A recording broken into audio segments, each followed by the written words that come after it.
Hello everyone, myself Kanishka Shah. My topic for ICAS major project is North and South Indian temple and fort architecture and their relation to sustainability. When we think about ancient Indian architecture, temples, forts, palaces, we usually admire their beauty, their carvings and their size. But we often forget is how intelligently they were built. Even hundreds or thousands of years ago, Indian architects understood their surroundings so well that they made buildings that were comfortable, durable, and eco friendly without using any modern machines or electricity. In today's time, we call this kind of design sustainable architecture, but for them, it was simply the natural way to build. The two main temple styles were Nagara and Dravida. India's temples are mainly divided into two big architectural styles. Nagara style. The Nagara style is mostly found in the northern and central parts of India, like Rajasthan, Madhya Pradesh, and Odisha. These temples are recognized by their tall and curving towers called shikaras. They were usually built from sandstone, marble, or granite, which were locally available. This reduced transportation needs and made the buildings blend perfectly with their surroundings. These stones also had a natural thermal quality.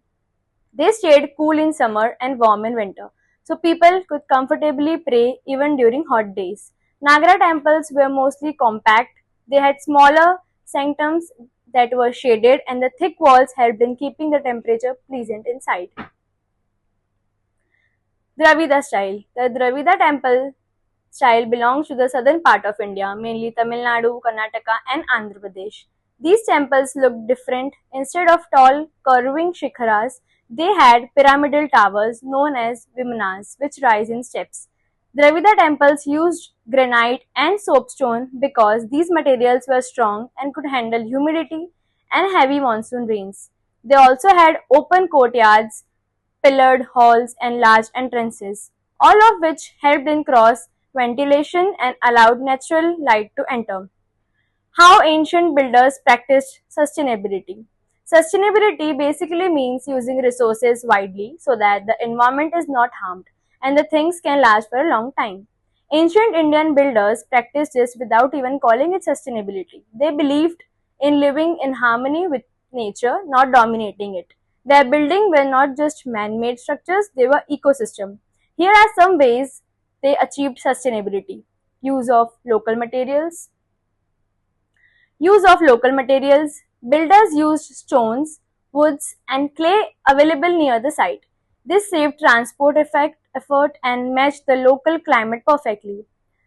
Natural cooling and ventilation. High ceilings, courtyards, and open spaces allowed air to move freely. The thick walls stored heat during the day and released it at night, keeping rooms cool.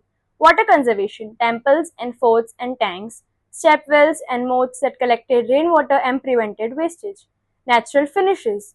Lime plaster and natural pigments were used for coating, which allowed walls to breathe and prevented dampness. The water ecosystem, tanks, stepwells, and moats.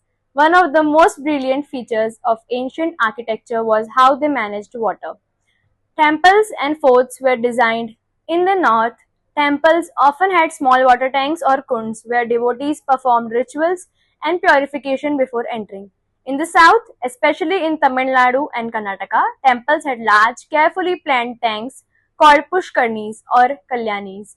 These were rain-fed reservoirs that stored massive amounts of water. These tanks didn't just serve religious purposes, they helped control temperature, supported aquatic life, and replenished groundwater.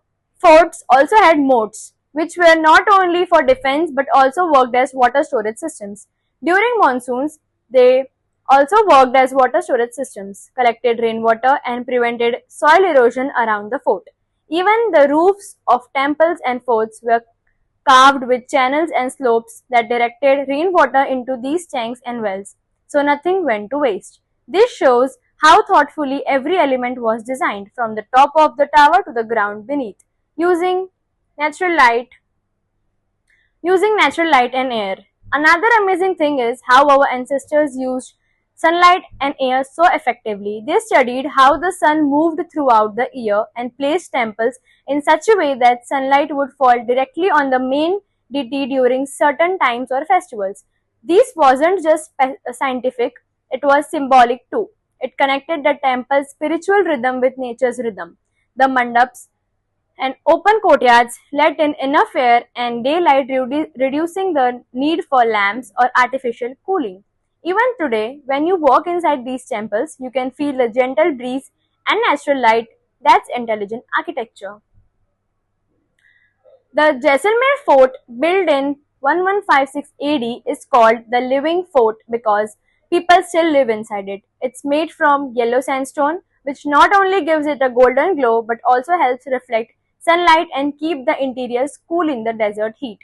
The fort's design is compact. Narrow streets block direct sunlight and create shade, keeping the temperature low even in summer. It also has a smart rainwater harvesting system with step wells and tanks. Every drop of rain was collected and stored. This made the fort self-sufficient even in one of the driest regions of India.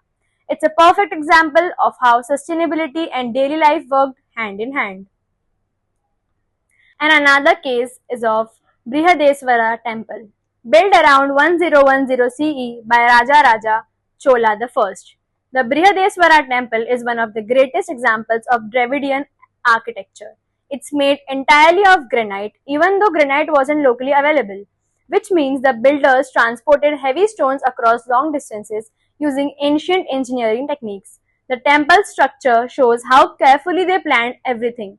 It's perfectly oriented to capture sunlight throughout the day. The open courtyard and tall vimana help with ventilation. It has water channels and tanks that collected rainwater.